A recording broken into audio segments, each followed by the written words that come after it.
નમસ્કાર વિદ્યાર્થી મિત્રો, તપોવન સાયન્સ એકેડમીમાં આપનું હાર્દિક સ્વાગત છે। આજના ચેપ્ટર 2ના વિડીયો નંબર 6માં આપણે નિહાળીશું સ્વાધ્યાયના અને વધારાના સ્વાધ્યાયના દાખલા prepared by Gunjan Soparivala. So dear students, આપણે લાસ્ટ લેક્ચરની અંદર થિયરીની સાથે સ્વાધ્યાયનો દાખલા નંબર 2.1 અને 2.2 આપણે કમ્પ્લીટ કરેલો હતો। तो જેટલા ટોપિક કવર કર્યા છે તેને રિલેટેડ આજના લેક્ચરમાં પણ આપણે થોડા सम्स કરીશું, ત્યારબાદ આપણે થિયરી પર આગળ જઈશું। સ્વાધ્યાયનો દાખલા નંબર 3 જોઈશું। તમને એવું કીધેલું છે બે વિદ્યુતભારો આપેલા છે, બે વિદ્યુતભારો 2 માઇક્રોકુલમ અને -2 માઇક્રોકુલમ એકબીજાથી 6 સેન્ટીમીટર દૂર આવેલા એ અને બી બિંદુ પર મૂકેલા છે। આકૃતિ પરથી સમજીએ આપણે। धारो कि अहींया कोई बिंदु ए है जेना पर विद्युतभार है 2 माइक्रोकूलम ने अहींया कोई विद्युतभार बिंदु बी है जेना पर विद्युतभार है -2 माइक्रोकूलम। बिंदु ए है जेना पर विद्युतभार है -2 माइक्रोकूलम અને બિંદુ બી છે જેના પર છે -2 માઇક્રોકુલમ એકબીજાથી 6 સેન્ટીમીટર દૂર છે। તો અહીંયાથી આ જે ડિસ્ટન્સ છે મિત્રો તે તમને આપેલું છે 6 સેન્ટીમીટરનું ડિસ્ટન્સ આપી દીધેલું છે। તંત્રના કોઈ સમસ્થિતિમાન પૃષ્ઠની ઓળખ કરવાની છે। સમસ્થિતિમાન પૃષ્ઠ એનો મતલબ કે પૃષ્ઠ જે છે એ સમસ્થિતિમાન એટલે સરખું સ્થિતિમાન ધરાવતું હોવું જોઈએ। ચલો, અહીંયા ધન વિદ્યુતભાર છે ને અહીંયા કેવો છે વિદ્યુતભાર તમને ઋણ આપેલો છે। તો આ જે રેખા AB છે, धारी लीए रेखा ए बी नो मध्य बिंदु अहींया लाऊं छुं कोईक सी, रेखा ए बी पर मध्य बिंदु लाऊं छुं अहींया सी, एमांथी पसार थतुं कोईक हूँ समतल दोरूं छुं। तो आ जे छे अहींया हूँ एक समतल दोरूं छुं, आ जे छे तो कोईक में एक समतल दोरेलुं छे जे रेखाखंड ए बी ने लंब छे। आम रेखाखंड ए बी आ छे तो समतल जे छे तेने लंब आ रीते मूकेलुं छे, आ रीते बराबर, एने लंब आ रीते आपणे मूकेलुं छे। એટલે રેખા આમ જતી હોય तो पृष्ठ ने लंब आ रीते है, कहेवानो कन्सेप्ट आ रीते है, रेखा आ रीते है विद्यार्थी मित्रों। तो पृष्ठ ने लंब जे छे ते आ रीते है, आम बराबर आ रीते मूकेलुं छे। चलो हवे धारी लईए आपणे आ सी बिंदु जे आपणे दीधेलुं छे, तो आ सी बिंदु पासे आपणे विद्युत स्थितिमान शोधीए आपणे पहेला। तो सी बिंदु पासे विद्युत स्थितिमान V = आनी इफेक्ट थशे अने आनी इफेक्ट थशे। तो आपणे लखी सकीए आनी इफेक्ट KQ/R1, आनी इफेक्ट KQ/R2। तो हूँ लखूँ छूँ डायरेक्ट KQ1/R1 प्लस KQ2/R2। किंमतो आपणे मूकी दईए विद्यार्थी मित्रों। तो K as it is Q1 आनी किंमत 2 × 10⁻⁶ कूलम। अंतर अहींयाथी आ डिस्टन्स आखू 6 सेंटीमीटर है, तो अहींयाथी आ डिस्टन्स केटलुं थशे 3, अहींयाथी आ बी केटलुं थशे 3 सेंटीमीटर ने मीटर में फेरवीए तो 3 × 10⁻² प्लस के Q2 नी जग्याए -2 × 10⁻⁻, ऋण विद्युतभार है मित्रों आनी अंदर। चलो, धन विद्युतभार तो आपणे जोई गया है स्थितिमान धन, ऋण विद्युतभार तो स्थितिमान मळशे आपणे ऋण। अंतर तो सेम आ छे 3 सेंटीमीटर। तो के એટલે આને લખું છું 2k, આજે લખું છું આ 2k 10⁻⁻6 divided by 3 × 10⁻⁻2 plus minus minus 2k 10⁻⁻6 divided by 3 × 10⁻⁻2 બંને સમાન જ છે એટલે સ્થિતિમાન કેવું આવ્યું 0। 0 આવ્યું એનો મતલબ કે આપણે જે પૃષ્ઠ લીધેલું છે તે સમસ્થિતિમાન જ છે, કારણ કે ધન વિદ્યુતભાર છે તો આનું સ્થિતિમાન ધન, આ ઋણ વિદ્યુતભાર છે એટલે આનું સ્થિતિમાન ઋણ। ધન અને ઋણ તો ટોટલ સ્થિતિમાન કેટલું થશે 0 થશે, પણ મૂલ્ય તો બંનેના કેવા થશે સરખા થયા હશે ને। જો અહીંયા તમે જોઈ શકો છો મેગ્નિટ્યુડ બંનેના સરખા છે, પણ એક ધન છે એટલે સ્થિતિમાન ધન છે, એક ઋણ છે એટલે સ્થિતિમાન ઋણ છે, એટલે ડેટ મીન્સ પરિણામી સ્થિતિમાન શું આવે છે 0 છે। તો આપણે એવું કહી શકીએ કે માટે सी बिंदु मांथी जे बिंदु सी आपणे लीधुं छे ते सी बिंदु मांथी पसार थतुं समतल, सी बिंदु मांथी जे पसार थतुं समतल छे ए समस्थितिमान सपाटी छे तेवुं आपणे कही सकीए। ए समस्थितिमान सपाटी छे અને તેના દરેક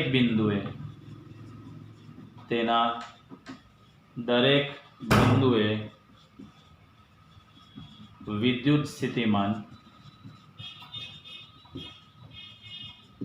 શૂન્ય છે, કારણ કે બંને વિદ્યુતભારના મેગ્નિટ્યુડ તો સરખા છે, પણ એક ધન છે ને એક ઋણ છે, એટલે અહીંયા કોઈ પણ બિંદુ પર તમે સ્થિતિમાન તમે જોશો તો તમને કેટલું મળવાનું છે? 0 જ મળવાનું છે, એટલે એને સમસ્થિતિમાન પૃષ્ઠ આપણે કહી શકીએ. આ હતો આપણો પહેલા દાખલાનું સોલ્યુશન. બીજો દાખલો એવું કીધું છે કે આ સપાટી પર દરેક બિંદુએ વિદ્યુત ક્ષેત્રની દિશા શોધો. આ જે બિંદુ છે, આ સપાટી પર કોઈ પણ બિંદુ આપણે લઈએ તો વિદ્યુત ક્ષેત્રની દિશા આપણે શોધીએ છીએ. તો આપણને ખબર છે વિદ્યાર્થી મિત્રો કે વિદ્યુત ક્ષેત્રની દિશા કઈ હોય છે? તો આપણને ખબર છે વિદ્યુત ક્ષેત્રની દિશા ધનથી ઋણ હોય છે. તો અહીંયા આપણે લખીએ કે આપણે જાણીએ છીએ કે, આમ તો આ તમે બધું જ જાણો છો એટલે અહીંયા લખું છું, આપણે જાણીએ છીએ કે વિદ્યુત ક્ષેત્ર ધન વિદ્યુત ભારથી ઋણ વિદ્યુત ભાર તરફ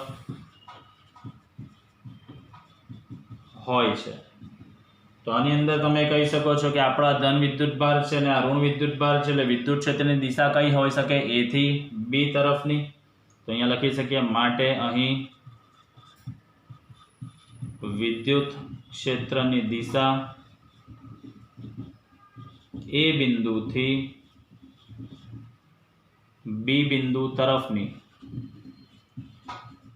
A બિંદુથી B બિંદુ તરફની, અને જે આપણું સમસ્થિતિમાન પૃષ્ઠ છે, સપાટીને કેવું હશે? લંબ. પૃષ્ઠ આપણું આ રીતે છે, ક્ષેત્રની ડિરેક્શન આ રીતે છે, તો પૃષ્ઠને કેવું બનશે? લંબ બનશે. અને જે આપણું સમતલ છે એ સમતલને લંબ રૂપે હોય છે. તો આ તો સિમ્પલ આપણો દાખલો, બરાબર છે. આ તો આપણો દાખલા નંબર 3. ચાલો નેક્સ્ટ આગળ વધીશું. હવે આપણે નેક્સ્ટ દાખલો જોઈશું. આપણે સ્વાધ્યાયનો 2.4. 12 સેન્ટીમીટર ત્રિજ્યાનો એક ગોળાકાર સુવાહક સપાટી છે, એટલે ગોળાની ત્રિજ્યા આપેલી છે r, that is equal to 12 centimetre. એને આપણે મીટરમાં ફેરવી દઈએ એટલે 12 ગુણ્યા 10⁻² મીટર. એ સપાટી પર 1.6 ગુણ્યા 10⁻7 કુલમનો વિદ્યુત ભાર છે. તો વિદ્યુત ભાર ક્યુ આપી જ દીધેલો છે, 1.6 ગુણ્યા 10⁻7 કુલમનો વિદ્યુત ભાર મૂકેલો છે.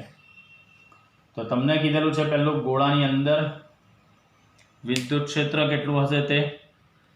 તો પહેલા પાર્ટની અંદર તમને પૂછેલું છે વિદ્યાર્થી મિત્રો ગોળાની અંદર. તો આપણે આમ બી પહેલા ચેપ્ટરમાં જોઈ ગયા છે, ગોળાકાર સુવાહક કવચ તો અંદરના ભાગમાં તો ક્ષેત્ર કેટલું હોય? 0 હોય. તો અહીંયા આપણે લખી શકીએ છીએ કે પહેલા પાર્ટની અંદર ગોળાની અંદર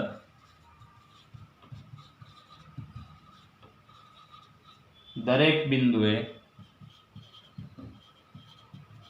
વિદ્યુત ક્ષેત્ર શૂન્ય હોય છે. ત્યારબાદ બીજો દાખલો કીધો છે ગોળાની તરત બહાર, ગોળાની તરત જ બહાર એટલે ગોળો છે તો એક્ઝેક્ટ તરત જ બહાર, એટલે ડેટ મીન્સ ગોળાના કેન્દ્રથી આ જે ડિસ્ટન્સ છે તો એપ્રોક્સ કેટલું ગણી શકાય? ત્રિજ્યા જેટલું આપણે ગણી શકીએ. એટલે ગોળાની તરત બહાર એટલે આપણે શું ગણી શકીએ કે એક્ઝેક્ટ ક્યાં ગણી શકીશું? આપણે ગોળાની સપાટીને આપણે ગોળાના કેન્દ્રથી જે ગોળાની ત્રિજ્યા છે એટલું જ અંતર આપણે ગણી શકીએ. તો અહીંયા લખીએ છીએ ગોળાની તરત બહાર વિદ્યુત ક્ષેત્ર E ઇઝ ઇક્વલ ટુ, સૂત્ર શું લખી શકાશે? KQ/r². બરાબર. ચાલો તો K ની જગ્યાએ કિંમત છે તમારી પાસે 9 ગુણ્યા 10⁹. વિદ્યુત ભાર તમને આપેલો છે 1.6 10⁻7 કુલમ અપન ત્રિજ્યાને આપેલી છે 12 સેન્ટીમીટર, એટલે 12 ગુણ્યા 10⁻²². ચાલો હવે આનું તમે સાદરૂપ આપશો એટલે તમને જવાબ એનો મળી શકે છે. સાદરૂપ તમે આપશો તો આનો જવાબ આવે છે 10⁵ અને એનો એકમ છે ન્યૂટન પર કુલમ. તો આ આવી ગયો બીજો દાખલાનો જવાબ. ત્રીજું કીધું છે કેન્દ્રથી 18 સેન્ટીમીટર અંતર, એટલે કેન્દ્રથી 12 છે હવે, એટલે ગોળાની સપાટીથી બહારના ભાગમાં છે. તો એને આપણે ધારો કે ગોળાના કેન્દ્રથી જે અંતર આપેલું છે, અહીંયા લખું છું, ગોળાના કેન્દ્રથી 18 સેન્ટીમીટર અંતરે આવેલ બિંદુએ 18 સેન્ટીમીટર અંતરે આવેલા બિંદુએ વિદ્યુત ક્ષેત્ર, ચાલો તો E = સૂત્ર શું આવશે, કે ક્યુ બાય, અહીંયા નામ આપું છું x, નામ આપી દઉં છું, જ્યાં x = આપણે શું લઈશું, 18 સેન્ટીમીટર. ચાલો k ની કિંમત તમારા લોહીમાં છે 9 × 10⁹. વિદ્યુતભાર તમને આપેલો છે 1.6 10⁻⁷ / x, x એટલે કિંમત છે 18 સેન્ટીમીટર, એટલે 18 × 10⁻²². આનું તમે સાદરૂપ આપશો એટલે જવાબ આવે છે આનો 444 × 10⁻². ન્યૂટન પર કુલમ. જવાબ આવે છે વિદ્યુત ક્ષેત્રનો 444 × 10⁻² ન્યૂટન પર કુલમ. તો આની અંદર જે ગોળાની તરત બહાર કીધું છે, તો તરત જ એટલે માની લે કે આ ગોળો છે, તરત જ બહારનું બિંદુ, એટલે આ બિંદુ આપણે ગણીએ ધારો કે, તો અહીંયાથી આટલી ત્રિજ્યા તો છે જ, હવે આ અંતર ત્રિજ્યાની સાપેક્ષે ઘણું નાનું છે, એટલે આપણે આ અંતર આખું શું ગણી શકીએ, એપ્રોક્સ ત્રિજ્યા જેટલું ગણી શકીએ. એટલે આપણે સૂત્ર યુઝ કર્યું છે અહીંયા kq/r². સૂત્ર યુઝ કર્યું છે વિદ્યાર્થી મિત્રો આપણે kq/r². ચાલો આગળ જોઈશું. હવે ચલો વધારાના સ્વાધ્યાયનો દાખલો જોઈશું આપણે. પહેલો સ્વાધ્યાયનો દાખલા નંબર 2.12 છે.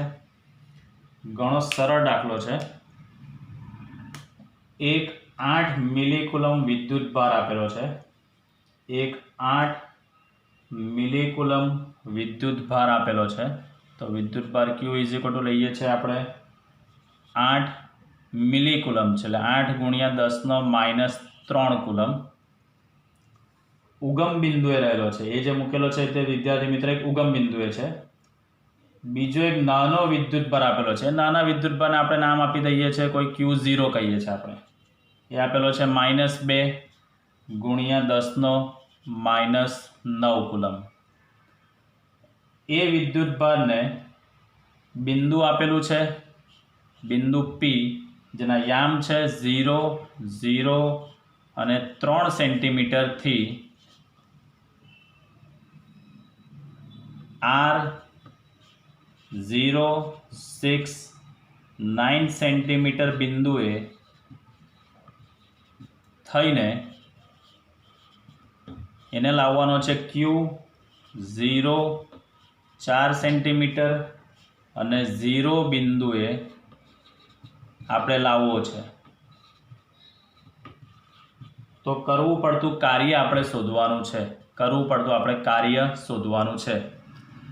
જુઓ, આપણે P થી એને લઈ જવાનો છે R પર, અને R થી લઈ જવાનો છે અને Q પર આપણે લાવવાનો છે. કહેવાનો કન્સેપ્ટ છેલ્લે P થી ક્યાં લાવવાનો છે, Q પર જ લાવવાનો છે. યાદ કરો, સૌથી પહેલી theory, not part of your syllabus, entrance માટે કીધેલું, ત્યારે જ તમને કીધેલું કે એક બિંદુથી બીજા બિંદુ પર જઈએ તો પાથ પર આધારિત નથી, એના પ્રારંભિક અને અંતિમ સ્થાન પર જ આધારિત છે. બરાબર, તો આ આપણે સૂત્ર જોઈ ગયા છે. તો આની અંદર આપણે પહેલાં તો મેન્શન કરી દઈએ. જો આને સમજવું હોય તો આને આકૃતિ પરથી પહેલાં આપણે સમજીએ, ક્લિયર કરીએ. ચલો, એક્સ યામ તો જુઓ 3 માં 0 જ છે, તો હું આને એક્સ યામ આખો અલગ જ કરી દઉં છું. એક્સ યામ, આ જે છે તે વાય યામ, અને આ જે છે તે ઝેડ યામ.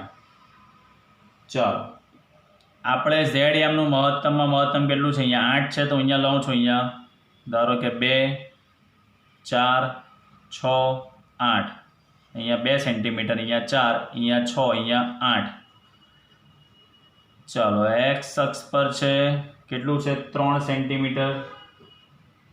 ઝેડ પર 3 છે, અહીંયા 6 અને 9 છે, એટલે વાય, ને અહીંયા જે છે તે વાય છે. તો અહીંયા આપણે લઈએ 2, 4, 6, 8. આ બધું સેન્ટીમીટરમાં જ છે એવું માની લઈએ આપણે. ચલો સમજો, P બિંદુ ક્યાં છે, 0, 0, 3, એટલે ઝેડ અક્ષ પર. 0, 0, 3 તો ક્યાં હોઈ શકે વિદ્યાર્થી મિત્રો, 0, 0, 3 એટલે અહીંયા આવી શકે. આ જે બિંદુ છે તે આપણું કયું છે? અહીંયા બિંદુ P છે 0, 0, 3 પાસે. બરાબર, ધ્યાનથી સમજજો. R જે છે તે YZ સમતલમાં છે 6 અને 9, તો Y અક્ષ પર 6 અને Z અક્ષ પર 9, તો બંને કાં ભેગા થાય છે? તો 8 પછી અહીંયા આપણે 9 ધારીએ અને અહીંયાથી આ 6 છે, તો અહીંયા જે બિંદુ છે તે આપણું કયું છે? R છે. એટલે પહેલાં આપણે એને લઈ જવાનો છે P થી ક્યાં લઈ જવાનો છે? R પર. ચાલો હવે 0, 4 અને 0 એટલે 0, 4 એટલે અહીંયા, એટલે આ જે બિંદુ છે તે આપણું કયું બિંદુ છે વિદ્યાર્થી મિત્રો? આ Q બિંદુ છે. ત્યાંથી એને લાવવાનો છે આપણે અહીંયા લાવવાનો છે. બરાબર છે. એટલે ફાઇનલી આ ઇનિશિયલ છે, આ એનો ફાઇનલ પોઈન્ટ છે. ચાલો, તો આપણે એવું ભણી જ ગયા છે. અહીંયા નોટ કરીને જે છે તે લખી દઈએ છીએ. આપણને ખબર જ છે કે કોઈ પણ વિદ્યુત ભાર હોય એ વિદ્યુત ભારને એક બિંદુથી બીજા બિંદુ પર લઈ જતા જે કરવું પડતું કાર્ય એ યાદ કરો વિદ્યાર્થી મિત્રો, માર્ગ પર આધારિત નથી. એ માર્ગ પર આધારિત નથી. શેના પર આધારિત છે? તેના પ્રારંભિક અને અંતિમ સ્થાન પર આધારિત છે.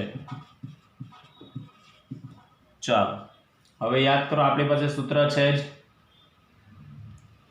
એકમ કુલમ વિદ્યુતભારને અનંત અંતરેથી ક્ષેત્રમાં લાવવા માટે કરવું પડતું કાર્ય તેને સ્થિતિમાન કહેવાય. તો આના પરથી W બરાબર શું લખી શકાય? VQ લખી શકાય. આવું સૂત્ર સમજવા માટે આપણે સૂત્ર જે છે તો એનો આપણે ઉપયોગ કરીએ. આપણે કયા વિદ્યુતભારને લાવવાનો છે? આ Q0 વિદ્યુતભારને લાવવાનો છે. બરાબર. ચાલો, તો અહીંયા W ઇઝ ઇક્વલ ટુ સૂત્ર શું લખી શકાશે? તો અહીંયા સૂત્ર લખું છું W, આ જે કાર્ય આપણે શોધવાનું છે તો અહીંયા લખું છું કાર્ય W that is equal to Q0 into એક બિંદુથી બીજા બિંદુ પર લાવવાનો છે તો સ્થિતિમાનનો શું લેવો પડશે વિદ્યાર્થી મિત્રો? તફાવત. એટલે અહીંયા લખું છું Q into તફાવત કેટલો થશે? ડેલ્ટા V જેટલો આપણે તફાવત લઈ શકીએ છીએ. બરાબર છે. ચાલો, તો Q0 as it is delta V એટલે ક્યાંથી ક્યાં લઈ જવાનો છે? P થી Q. તો અંતિમ બિંદુ આપણું કયું છે? Q. તો એનું સ્થિતિમાન લખીશું, યાદ કરો, VQ માઇનસ ક્યાંથી લાવવાનો છે? બિંદુ P પરથી. તો લખી શકાશે માઇનસ VP. ચાલો, Q0 as it is, V નું બેઝિક સૂત્ર છે KQ/R. આ સૂત્ર આપણે જોઈ ગયા છે. કોના સંદર્ભમાં મિત્રો? આ KQ/R જે સૂત્ર જે છે તે પરીક્ષણ વિદ્યુતભાર, આપણો જે આ જે છે તે પરીક્ષણ વિદ્યુતભાર આપેલો છે. તો Q0 અહીંયા લખાશે KQ/R2 માઇનસ KQ/R1. આ પરીક્ષણ વિદ્યુતભારને લાવવાનો છે આપણે. આ જે Q છે તે તો આપણો સોર્સ વિદ્યુતભાર છે. બરાબર, એ આપણો જે વિદ્યુતભાર છે તે કયો છે? સોર્સ વિદ્યુતભાર છે. ચાલો, તો હવે સૂત્ર શું બનશે? K ને Q કોમન આવી જશે તો Q0 1/R2 માઇનસ 1/R1 થશે. આવું કિંમતો આપણે મૂકીએ અને સાદરૂપ આપીએ તો K ની જગ્યાએ 9 ગુણ્યા 10⁹ ગુણ્યા Q ની જગ્યાએ છે 8 ગુણ્યા 10⁻3. ત્યારબાદ છે Q0, તો Q0 છે તેને અહીંયા લખું છું -2 ગુણ્યા 10⁻9. ચલો, 1/R2 R2 એટલે આપણે ક્યાં લઈ જવાનો છે વિદ્યાર્થી મિત્રો? અહીંયા. આ જે છે તેને આપણે શું કહીશું? આપણું આ R1 ને ફાઇનલ જે આપણે લાવવાનું છે અહીંયા, આને શું કહીશું આપણે? R2. ચાલો, તો R2 એટલે 0, 4 સેન્ટીમીટર ને 0. તો આનો તમે માનાંક શોધો તો યાદ કરો, તમે આવું ભણી ગયા છો. 0 + 4 નો વર્ગ 16 પ્લસ 0 એટલે શું થશે? વર્ગમૂળમાં 16 એટલે 4 જ આવશે. 4 સેન્ટીમીટર અને મીટરમાં ફેરવીએ એટલે 4 ગુણ્યા 10⁻2. તો અહીંયા લખું છું R2 ની જગ્યાએ 4 ગુણ્યા 10 માઇનસ 2 માઇનસ 1/R1 એટલે અહીંયાથી લાવીએ છીએ આપણે તો એનો માનાંક 3 સેન્ટીમીટર છે આવશે એટલે 3 ગુણ્યા 10 માઇનસ 2 3 ગુણ્યા 10 માઇનસ 2 ચાલો સાદરૂપ આપીએ અહીંયા 9 8 72 72 દુ 144 એટલે માઇનસ 144 આ 9 ને માઇનસ 9 તો કેન્સલ થઈ જશે એટલે રહેશે 144 ગુણ્યા 10 માઇનસ 3 ચાલો આનું સાદરૂપ આપીએ તો શું થશે વિદ્યાર્થી મિત્રો આ -2 ઉપર જાય એટલે આને સાદરૂપ આપવું તો લખાય 100/4 માઇનસ આ 10 -2 ઉપર જાય એટલે 10 + 2 એટલે 100/3 સાદરૂપ આપીશું તો આનો આ 100 ઉપરથી કોમન આવી જશે એટલે -144 10 - 3 10 2 કોમન અહીંયા કેટલું આવશે 1/4 - 1/3 લસા લેશો એટલે લસા કેટલો આવશે અહીંયા 12 ચાલો આ 12 તમે લસા લેશો એટલે ઉપર આવશે અહીંયા -3 અહીંયા આવશે અહીંયા 3 12 લસા તમે લેશો એટલે અહીંયા કેટલો જવાબ આવશે તમારો -1 ચાલો તો માઇનસ માઇનસ પ્લસ તો W = તમારો ફાઇનલ આન્સર આનો આવશે કેટલો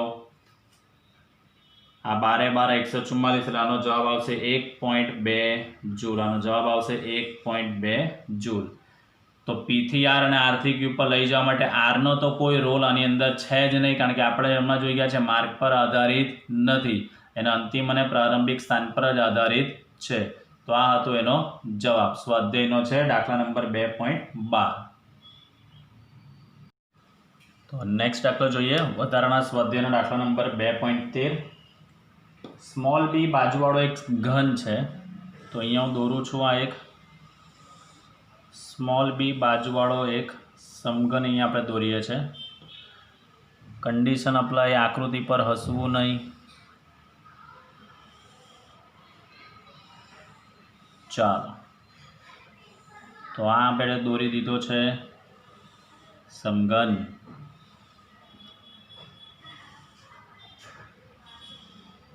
ચાલો સમઘનની બાજુનું માપ b આપેલું છે ઘનના દરેક બિંદુએ વિદ્યુતભાર q છે એટલે અહીંયા જે વિદ્યુતભાર છે q અહીંયા વિદ્યુતભાર છે q અહીંયા વિદ્યુતભાર છે q અહીંયા પણ વિદ્યુતભાર છે q ઓહો અહીંયા પણ વિદ્યુતભાર q એટલે અહીંયા બી વિદ્યુતભાર q અહીંયા પણ વિદ્યુતભાર q અહીંયા પણ વિદ્યુતભાર q જ આપેલા છે તો આ વિદ્યુતભારના તંત્રને લીધે આ જે આખો સમઘન છે તેનું કેન્દ્ર છે ધારો કે આ સમઘનનું કેન્દ્ર છે સમઘનના કેન્દ્ર પર સ્થિતિમાન અને વિદ્યુત ક્ષેત્ર શોધવાનું છે આપણે ચાલો સમઘનનું કેન્દ્ર આપણે ધારી દઈએ અહીંયા કોઈ આ O છે તેના કેન્દ્ર પર સ્થિતિમાન આપણે ધારી દઈએ શોધવાનું છે તો સમઘનની બાજુનું માપ તમને આપેલું છે સમઘનની બાજુનું જે માપ છે તે એ b આપેલું છે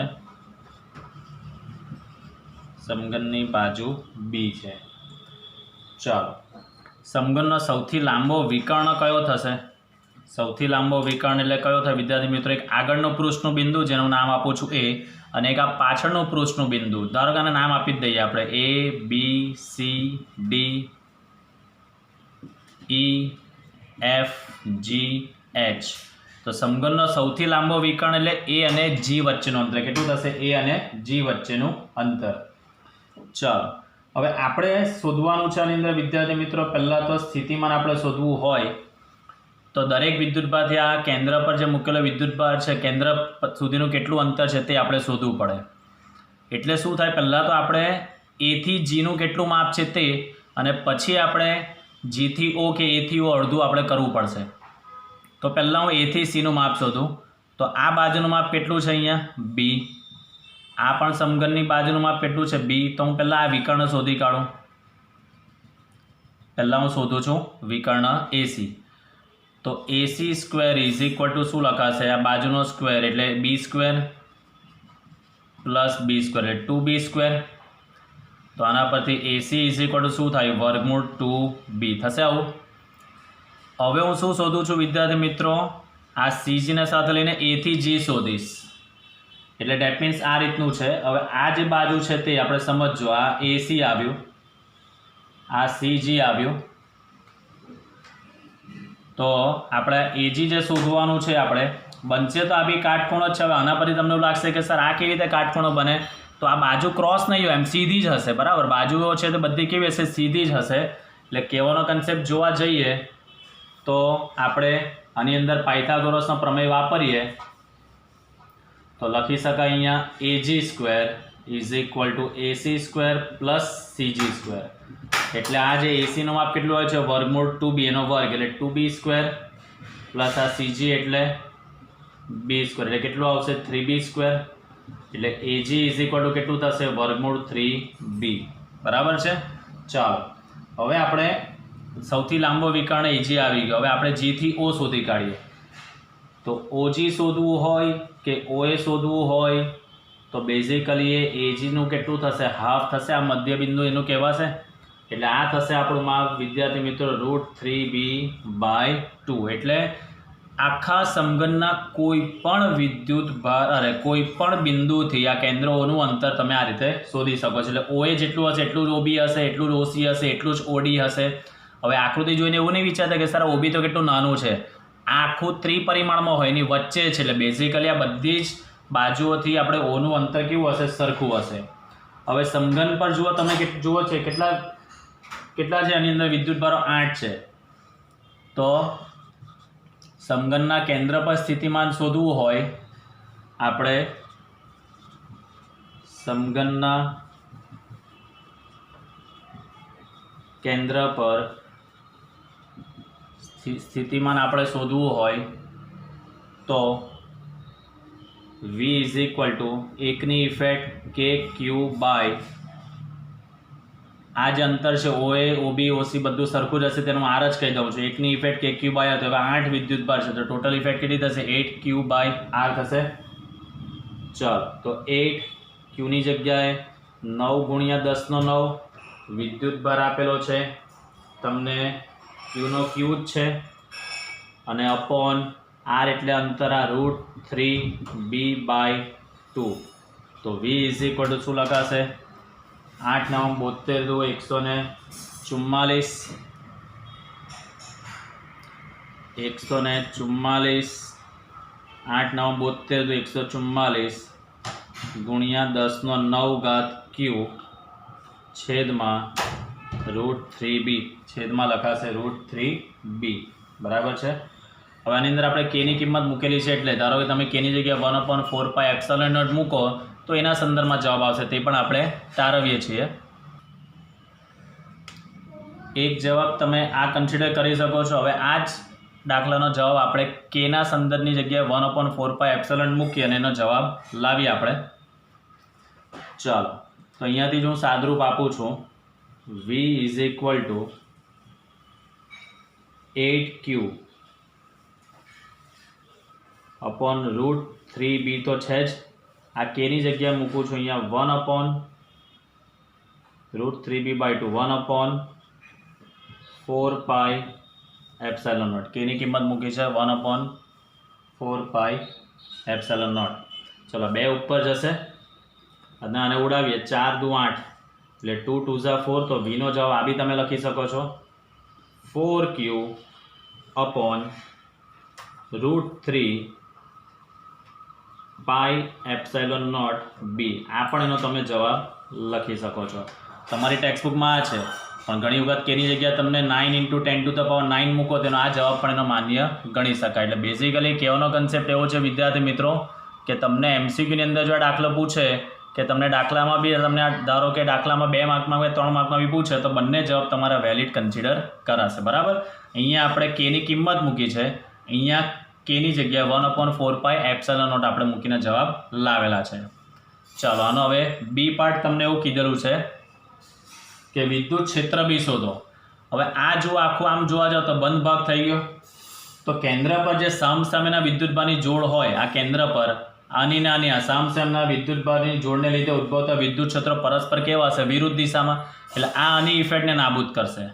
આ એ જે છે તે એફની ઇફેક્ટને નાબૂદ કરે, સી એચની ઇફેક્ટને નાબૂદ કરશે. એટલે એકબીજાની પારસ્પરિક ઇફેક્ટ શું થઈ જશે, નાબૂદ થઈ જશે. તો આની અંદર હું લખું છું, તો બી પાર્ટમાં એવું લખી શકાય કે કેન્દ્ર પાસે સામસામેના વિદ્યુત ભારો ની જોડના લીધે ઉદ્ભવતા વિદ્યુત ક્ષેત્રો પરસ્પર વિરુદ્ધ દિશામાં અને સમાન મૂલ્યના હોવાથી પરિણામી વિદ્યુત ક્ષેત્ર શૂન્ય હોય છે। ચાલો, તો આની અંદર વિદ્યુત ક્ષેત્રનો જવાબ તમારો શૂન્ય અને સ્થિતિમાન આપણે આગળ જોઈ ગયા છે। નેક્સ્ટ આપણે આગળ દાખલો જોઈશું 2.19 ચલો સ્વાધ્યાયનો દાખલા નંબર જોઈશું વિદ્યાર્થી મિત્રો 2.19 સ્થિતિ ઊર્જાના સંદર્ભમાં દાખલો છે। એવું કીધેલું છે H2 અણુ છે, એમાંથી બેમાંથી એક ઇલેક્ટ્રોન દૂર કરવાનો છે, એટલે આપણને હાઇડ્રોજન આણ્વિક આયન મળે છે। H2 છે એટલે સ્વાભાવિક વસ્તુ તમને એની અંદર ખબર જ છે કે ભાઈ હાઇડ્રોજનના બે પરમાણુ મળીને એક અણુ બને છે, એટલે એની અંદર 2 ઇલેક્ટ્રોન અને 2 પ્રોટોન હશે, એમાંથી એક ઇલેક્ટ્રોનને દૂર કર્યો છે, એટલે હવે ટોટલ 3 પરમાણુ એની અંદર રહેશે। H2 ની અંદર શું હશે? 2 ઇલેક્ટ્રોન 2 પ્રોટોન, એમાંથી એક ઇલેક્ટ્રોનને દૂર કર્યો છે, એટલે હવે શું રહેશે? એક ઇલેક્ટ્રોન રહેશે અને 2 પ્રોટોન રહેશે એની અંદર, બરાબર। એવું તમને કીધેલું છે કે 2 પ્રોટોન વચ્ચેનું અંતર 1.5 એંગસ્ટ્રોમ છે અને ઇલેક્ટ્રોન અને પ્રોટોન એકબીજાથી 1 એંગસ્ટ્રોમ અંતર આવેલા છે, તો તંત્રની સ્થિતિ ઊર્જા તમારે શોધવાનું છે।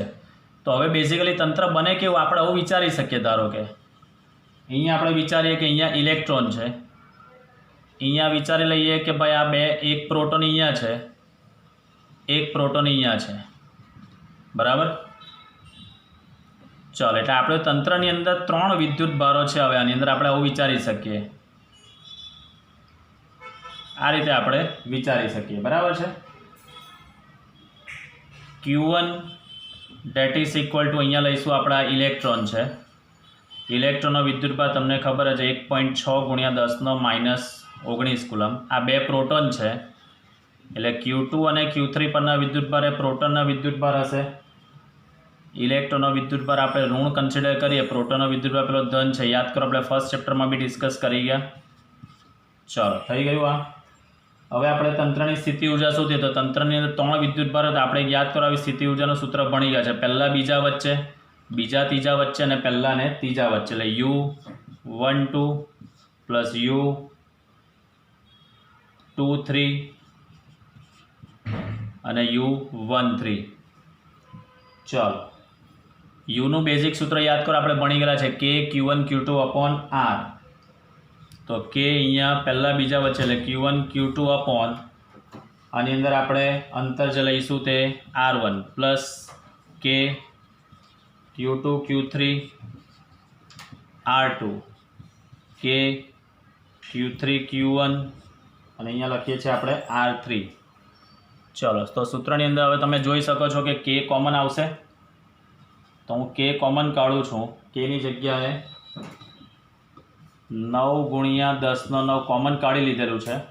ચાલો, તો હવે લખાશે શું આની અંદર તે આપણે લખીએ Q1 અને Q2, તો Q1 અને Q2 એટલે Q1 અને Q2 એટલે આ બે લખાશે, આપણે લખીએ અહીંયા